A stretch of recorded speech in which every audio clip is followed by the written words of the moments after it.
नमस्कार विद्यार्थी मित्रांनो, मी प्रियंका ग्लोबल ऑनलाईन प्लॅटफॉर्ममध्ये आपल्या सगळ्यांचं मनापासून स्वागत करते. आज आपण सीटेट एक्झामिनेशनसाठी चाइल्ड डेव्हलपमेंट आणि पेडोगॉजीचा आपण अभ्यास करीत आहोत. आणि एक्झामिनेशनच्या पॉईंट ऑफ व्ह्यूने जर विचार केलेला तर टोटल 30 मार्क जे आपले आहेत CTPवर आधारित आहे. आणि आजच्या पर्टिक्युलर सेशनमध्ये आपण संज्ञान आणि संवेग याविषयी डिटेलमध्ये अभ्यास करणार आहोत. बघा, एक्झामिनेशनमध्ये हा पॉइंट इव्हन नंतरच्या जितके पण आपण टीचिंग एक्झामिनेशनचं प्रिपरेशन करीत असतो, या टीचिंग एक्झामिनेशनसाठी आता हे कॉग्निटिव्ह आणि इमोशनल जे पार्ट असतं ना, खूप महत्त्वपूर्ण आहे. आता बघा, संज्ञान हे ज्ञानाशी संबंधित आहे, तर संवेग जे आहे ते आपल्या भावनांशी संबंधित आहे. आणि हे दोनही वस्तू आपल्या दैनंदिन जीवनामध्ये एक जीवन जगत असताना आपण सगळेच याचं अनुभूती घेत असतो. त्यामुळे संज्ञान आणि संवेग काय आहे आणि ते CDP मध्ये कशा पद्धतीने प्रश्न विचारले जातात आणि कोणते घटक किंवा सिद्धांत संज्ञान आणि संवेगाशी संबंधित आहे, हे आजच्या पर्टिक्युलर सेशनमध्ये आपल्याला अभ्यास करायचा आहे. यापूर्वीच्या सुद्धा सीटेट एक्झामिनेशनसाठी भरपूर प्रश्न या भागातून विचारलेले आपल्याला दिसून येतात. त्यामुळे हा टॉपिक जो आहे आपल्या एक्झामिनेशनच्या पॉईंट ऑफ व्ह्यूने खूपच महत्त्वपूर्ण ठरणार आहे. सो सर्वप्रथम आपण कॉग्निटिव्ह म्हणजे संज्ञानापासून सुरुवात करावी. तर लक्षात घ्या, संज्ञान जो आहे हा पर्टिक्युलर विचार केलेला तर लॅटिन शब्द आहे. कसा शब्द आहे हा? चला, तर सर्वप्रथम अर्थ समजून घेणार आणि अर्थ समजून घेतल्यानंतर आपण समोर वळणार. सर्वप्रथम आपण संज्ञान बघूया. ठीक आहे, बरं. आता हे जे संज्ञान आहे, ओके, संज्ञान पहिले महत्वाचा घटक म्हणजे हा लॅटिन शब्द आहे. कसा शब्द आहे हा? लॅटिन आहे. ठीक आहे, लॅटिन शब्द आहे. आणि सेकंडली याचं मीनिंग काय होतं? याचं मीनिंग होत असतं ज्ञान प्राप्त करणे किंवा काहीतरी जाणून घेणे, म्हणजे काय होतं? संज्ञान होत असतं. ठीक आहे, तर शैक्षणिक प्रक्रियेमध्ये शिक्षणाचा मुख्य फोकस संज्ञानात्मक डोमेन आहे.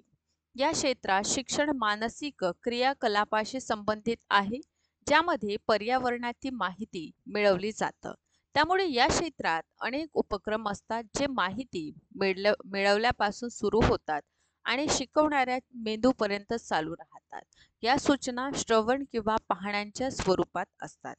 आता बघा, आपण जिथे राहतो, ठीक आहे, हा, आपण ज्या ठिकाणी राहतो, ज्या पर्यावरणात राहत असतो है ना, तिथे आपण विविध वस्तूंच्या बद्दल जे आहे ती आपण माहिती घेत असतो है ना. हे माहिती घेणे, जाणून घेणे म्हणजेच काय झालं? म्हणजे संज्ञान झालं. ठीक आहे, म्हणजे संज्ञान आपण म्हणू शकतो हे मानसिक क्रिया आहे ज्याचं ज्ञानाचं वर्णन केलं जातं. ठीक आहे, म्हणून लक्षात घ्या, संज्ञान कशी आहे? मानसिक क्रियाकलापाशी संबंधित असणारी प्रोसेस आहे, प्रक्रिया आहे. ओके, तर संज्ञानामध्ये विकासात्मक प्रक्रिया आपण बघतो.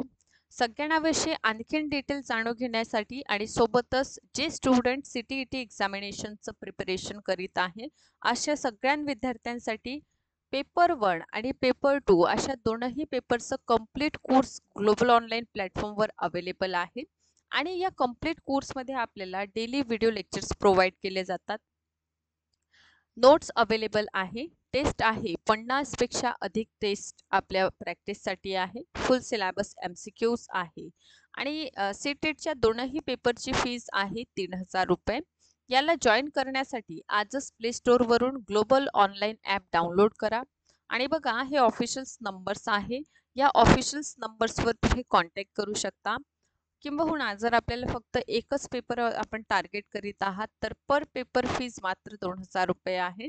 सो आजच तुम्हाला कोर्सला जॉईन करायचं आहे. जॉईनिंगसाठी नंबर्स तुम्हाला स्क्रीनवर विजिबल आहे. या नंबरवर कॉन्टॅक्ट करा आणि आजच कोर्सला जॉईन व्हा.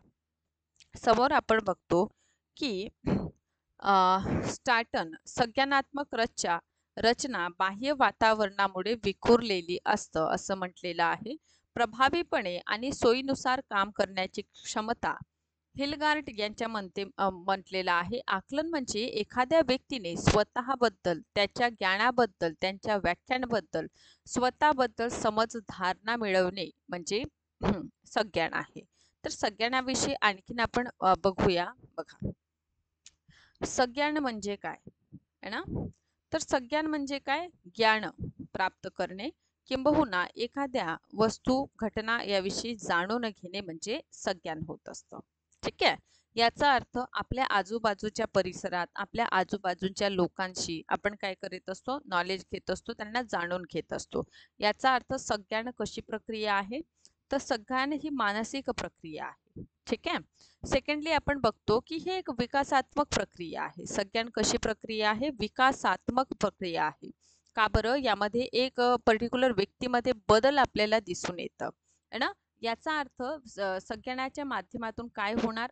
परिवर्तन होणार. ठीक आहे. जसं एकच मुद्द्यावर आपल्याला असं वाटत असेल की आपल्याला भरपूर नॉलेज आहे ना पर्टिक्युलर विषयाविषयी, पण याच विषया संबंधित आणखीन जाणकार व्यक्तींशी जर आपला संपर्क आलेलं आणि त्यांचं विचार त्यांचं ज्ञान आपण जर पाहिलं तर आपल्याला काय माहीत होईल की आपलं ज्ञान कुठे ना कुठे काय आहे बा कमी पडत आहे. ठीक आहे. याचा अर्थ तिकडून मिळालेली माहितींमुळे आपल्याला काय होईल? परिवर्तन होईल. सेकंडली संज्ञान जे आहे अर्जित आहे. अर्जित म्हणजे काय?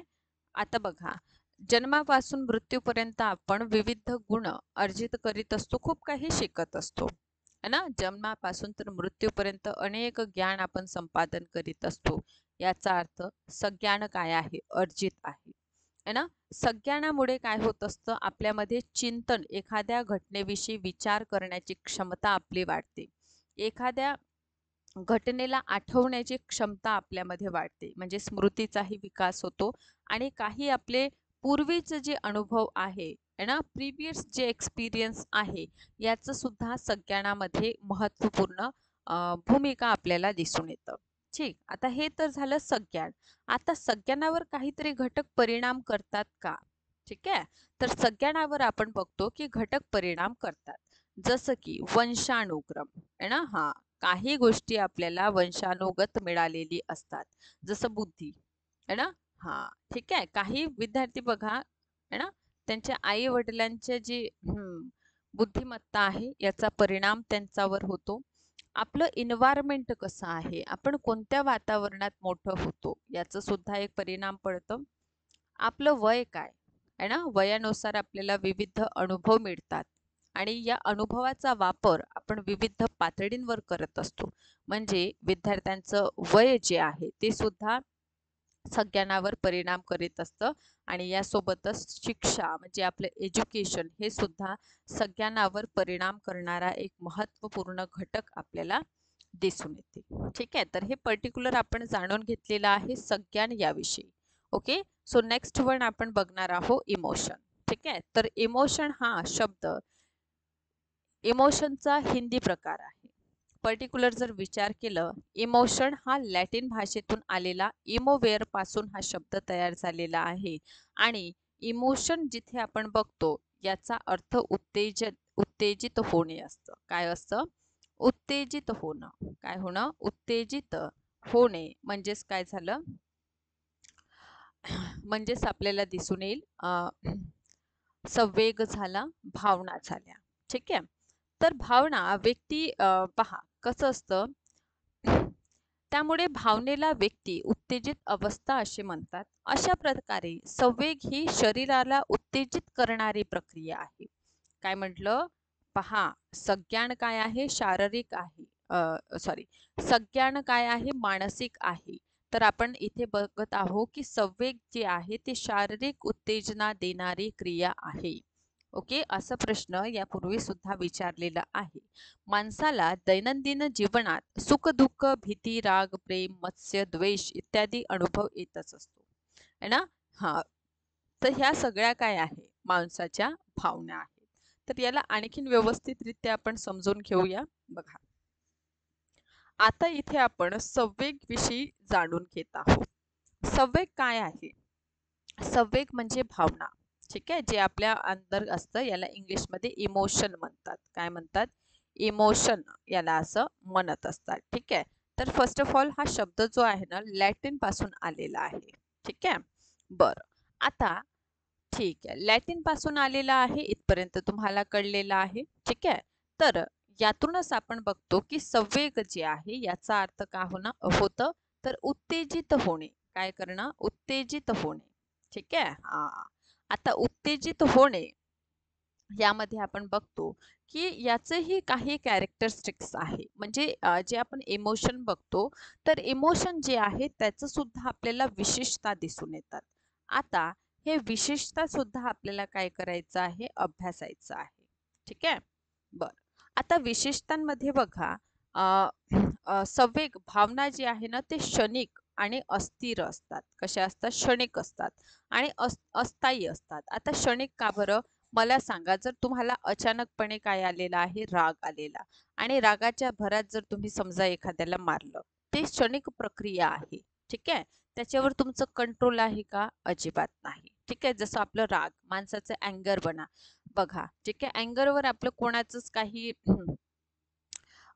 कंट्रोल असतं का? अजिबात नसतं. याचा अर्थ अँगर हे एक प्रकारचं काय झालेलं, अँगर हे एक प्रकारचं आपल्याला दिसून येतं, क्षणिक इमोशनल आहे.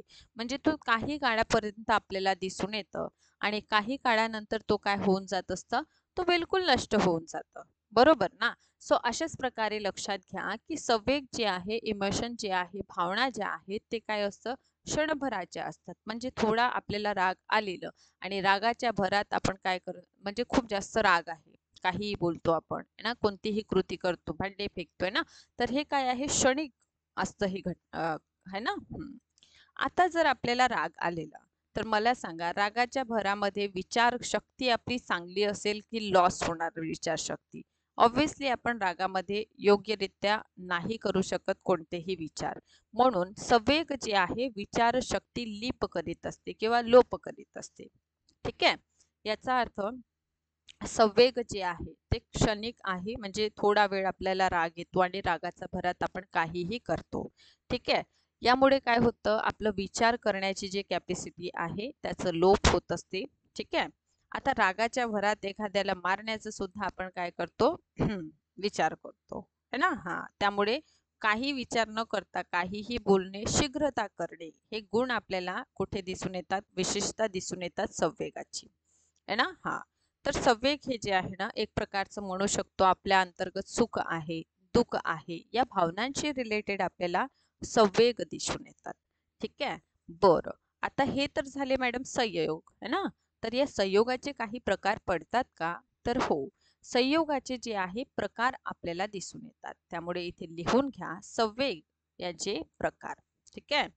तर सर्वप्रथम मी तुम्हाला फायड यांनी जे प्रकार दिलेले आहे, कशाचे? फायड यांच्याद्वारा दोन प्रकार जे आहे संवेगाचे देण्यात आलेले आहे. एक त्यांनी नाव दिलेलं आहे जीवन वृत्ती. काय दिलेलं आहे? जीवन वृत्ती. इंग्लिश मध्ये याला एरोज, लाईफ इन्स्टिंक्ट असं म्हटलेलं आहे, लाईफ इन्स्टिंक्ट. आणि दुसरे दिलेलं आहे मृत्यूवृत्ती. ठीक आहे. जीवनवृत्ती एक आहे आणि दुसरं त्यांनी दिलेलं आहे मृत्यूवृत्ती.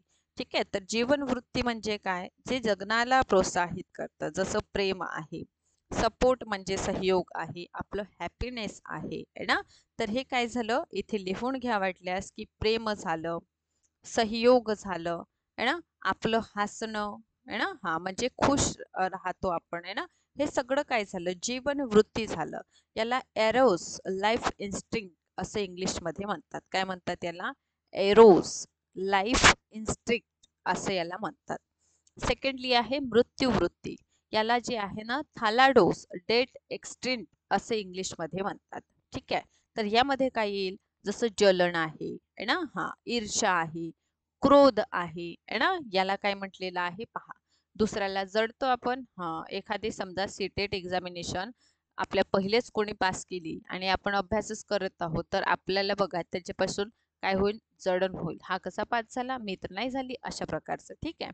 किंबहुना आपल्याला राग आहे ना, हा, तर हे काय आहे, हे मृत्यूवृत्ती आहे. तर फायड महोदय यांनी दोन प्रकारचं संवेगाचा प्रकार सांगितलेला आहे. एक जीवनवृत्ती आहे आणि दुसरा आपलं मृत्यूवृत्ती आहे. जीवनवृत्ती काय आहे, तर प्रेम आहे, सहयोग आहे, सुख दुःख आहे, सुख आहे. ठीक आहे. तर मृत्यू, जडणे, ईर्ष्या करणे, ठीक आहे, क्रोध, यांच्याशी याचा संबंध आपल्याला दिसून येतं. नेक्स्ट वनचं जर आपण विचार केलेलं, तर संवेगांच्या प्रकारामध्ये आणखीन प्रकार जेव्हा आपण अभ्यास करीत असतो, तर या आणखीन प्रकारामध्ये गिलफोर्ड यांनी सुद्धा संवेगाचे प्रकार दिले. त्यामुळे तुम्ही लिहून घ्या की गिलफोर्ड यांच्याद्वारे देण्यात आलेले संवेगाचे प्रकार. ठीक आहे. सो गिलफोर्ड यांनी संवेगाचा प्रकार दिलेला आहे. ठीक आहे. यांनी 3 प्रकार सांगितलेला आहे. पहिला प्रकार यांनी काय दिलेला आहे, तर यांनी पहिला प्रायमरी सांगितले आहे. म्हणजेच प्राथमिक म्हणजे प्रायमरी. ठीक आहे. तर प्राथमिक मध्ये त्यांनी काय सांगितलं आहे, आपलं सुख आहे, दुःख आहे. ठीक आहे. बरं, हे कशामध्ये येईल, प्रायमरी मध्ये येईल. तर इथे लिहून घ्या की सुख झालेलं, दुःख झालेलं, हे काय झालं, हे सुख दुःख हे प्राथमिक भावना आहे असं कोण म्हणतं, असं गिलफोर्ड महोदयचं म्हणणं आहे. यानंतर द्वितीयक त्यांनी संवेगाचे प्रकार सांगितलेला आहे. आणि द्वितीय जेव्हा संवेगाचा प्रकार ते सांगतात त्यामध्ये काय सांगितलेलं आहे, जसं दुसऱ्यांपासून आपल्याला ईर्ष्या होणं, दुसऱ्यांपासून आपल्याला आपल्या समोर जर कोणतीही व्यक्ती जात असेल है ना, तर आपल्याला ते पाहून योग्य न वाटणं, आपल्याला त्यांच्याविषयी ईर्ष्या वाटू लागणं की याला कसं मिळालं बा, मला तर मिळालंच नाही, अशा प्रकारचं जे वृत्ती असतं ना, त्याला म्हटलेलं आहे द्वितीयक संवेग. ठीक आहे, कोणी, गिलफर्टने. आणि तिसरा जो प्रकार सांगितला त्यांनी तो बनावटी सांगितलेला आहे. आता बनावटी म्हणजे काय, ऑब्व्हियसली आर्टिफिशियल होणार आहे ना. म्हणजे बघा, तुमची कोणाला समजा कॉंग्रॅच्युलेट करण्याची इच्छा नाही, पण तरी मन मारून जर समजा तुम्ही त्या व्यक्तीसमोर जात आहात आणि त्या व्यक्तीला म्हणत आहे कॉंग्रॅच्युलेशन, मला फार आनंद झाला तुला नोकरी मिळाली, तर हे काय झालं, एक प्रकारचं बनावटीपणा झालं. ठीक आहे. म्हणजे तुमची इच्छा नाही, तुम्ही मनातून त्यांच्यासाठी खुश नाही, पण तरीही समोर पूर्ण दात समोर करून आपल्याला त्यांच्या समोर हसावं लागेल ना. तर याला आपण काय म्हणणार, आर्टिफिशियल इमोशन म्हणणार. ते आपल्या आतून येत आहे का, नाही. ठीक आहे.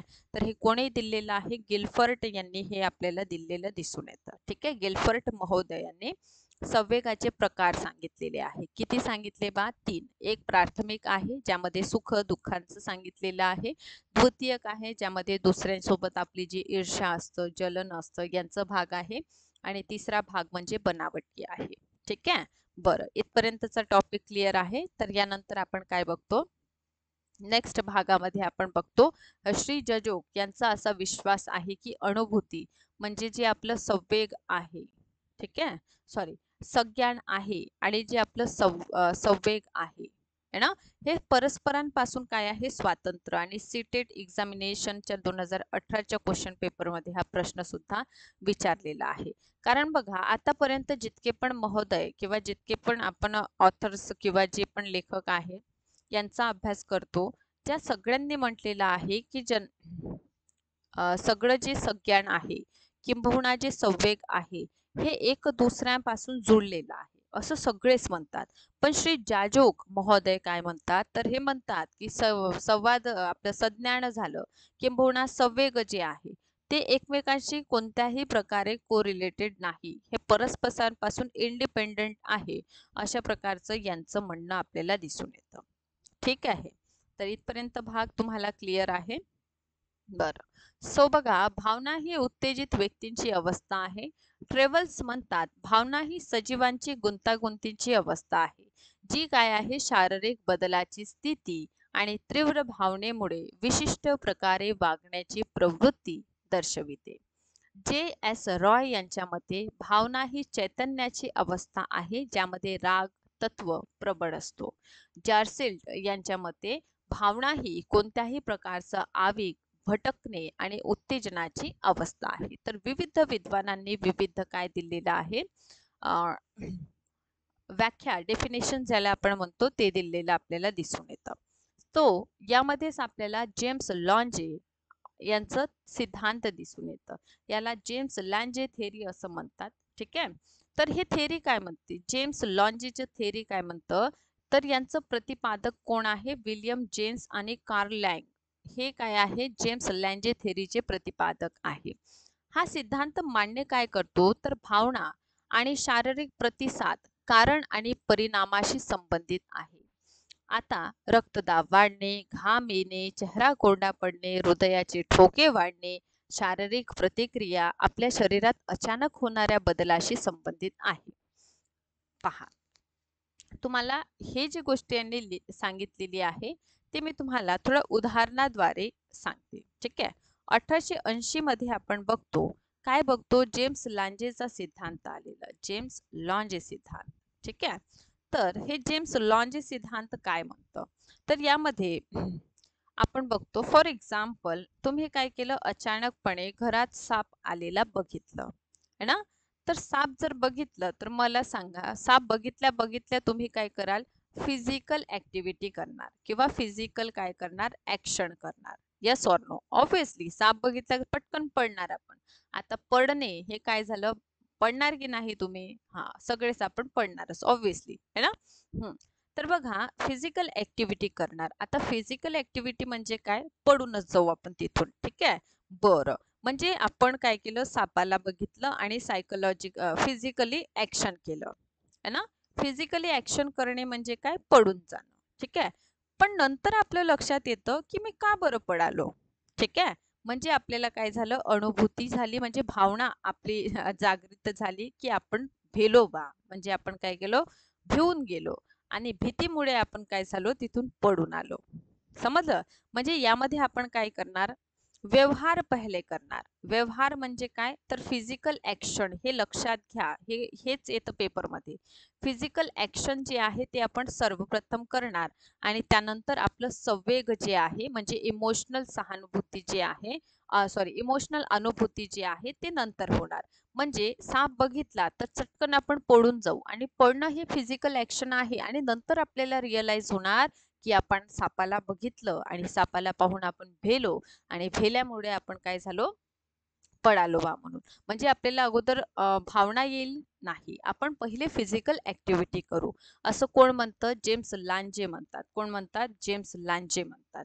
सेकंड थेअरी कोणाची आहे, तर हेच इथं म्हटलं आहे की साप बघितल्याने आपलं रक्तदाब वाढेल आहे ना, हा आपला चेहरा कोरडा पडेल, हे असं सगळं होईल. ठीक आहे. त्यामुळे आपण काय करू, शारीरिक प्रतिक्रिया करू है ना. हा, तर याचा अर्थ शरीरात अचानक होणाऱ्या बदलांची संबंधी हा सिद्धांत आपल्याला दिसून येतं.